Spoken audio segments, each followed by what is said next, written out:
Hi, this is Dean Cardinale from Worldwide Trekking, and today I want to talk about our trek to Mount Everest Base Camp and those last couple days when we arrive at Mount Everest Base Camp.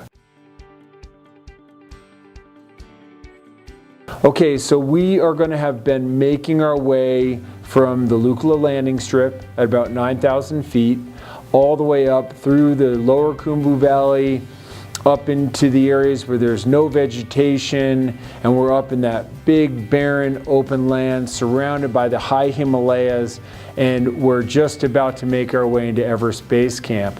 So today I wanted to talk a little bit about the strategy that we use to get people in and out of the base camp and up and down from Kala Patthar as well. Prior to this, we've been kind of moving each day to the next village. We've had 2 rest days. These next couple days are critical in your success, safety, and enjoyment to your Everest Base Camp trek. When we trek into Lobuche village at just over 16,000 feet, we settle into our lodge there. We stay at the Eco Lodge. It's the nicest place in that village. We want to make sure that we're still hydrating and have something good to eat and rest up. And the next morning we want to get an early start. We've got a big day ahead of us. By about 6:30 in the morning, we try to be trekking out of the tea house. The slope steepness when we first head out of Lobuche, it's gradual valley heading up.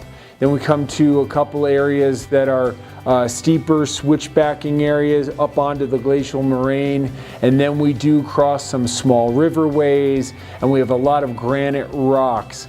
In this section, we want to make sure that when yaks are coming out of there, that we step up and off the trail to let them by.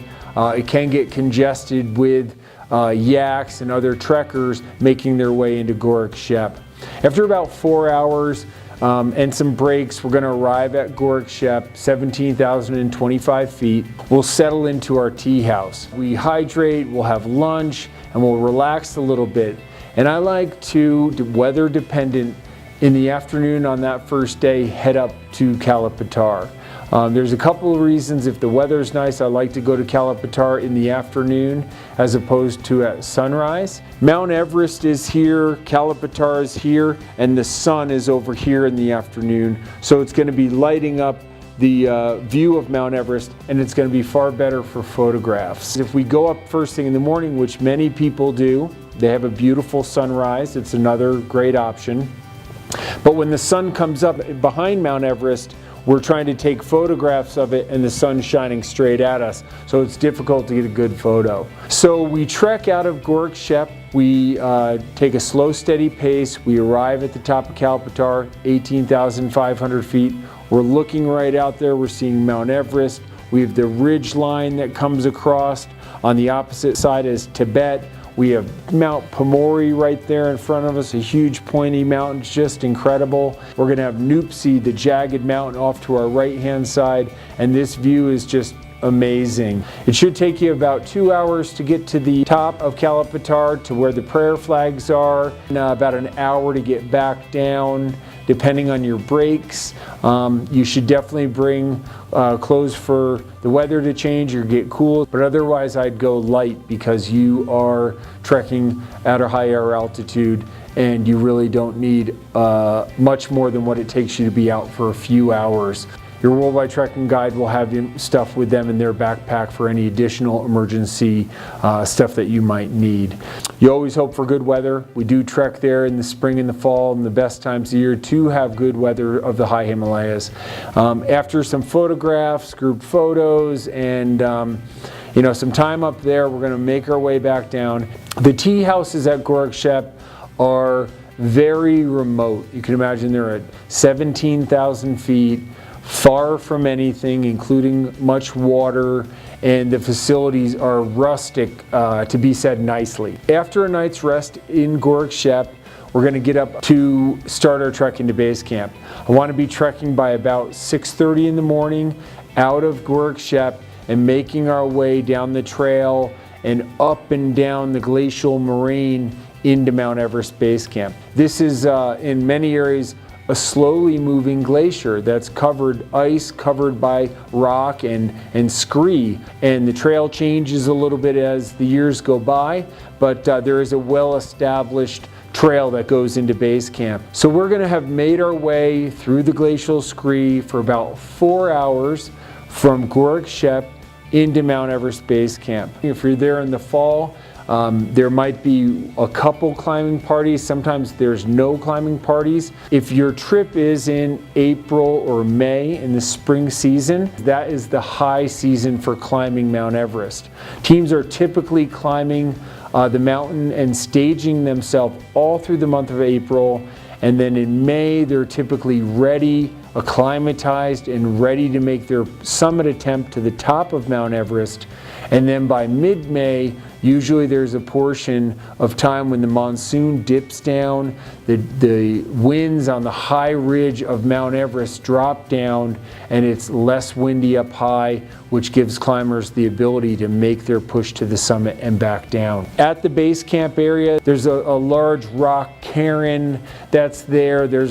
Every year it changes a little bit. There's usually prayer flags out as well, marking the base camp area. We'll take our photographs, our group photos, photos of the ice fall up close, and all the views from Mount Everest Base Camp. And after a little bit of time, we usually have some tea. We hike in some tea and relax a little bit. We're there at about 10:30 in the morning, maybe about 11 o'clock or so. We slowly start our way back out. We're gonna make our way from base camp back to Gorak Shep the exact same way that we trekked into base camp. We arrived back at Gorak Shep 12:30 or so. We're gonna have sent one of the guys ahead to run to Gorak Shep and place the lunch order. After some lunch and a break, hydrate, and maybe repacking or changing some layers of clothes, because now it's the daytime and we're moving downhill. We're going to start our way down, back through the glacial moraine and the glacial scree, back down the valley, and we'll spend the night at Lobuche. So that's the plan, our strategy from Lobuche to Gorak Shep to Kala Patthar, in and out of base camp and back down to Lobuche.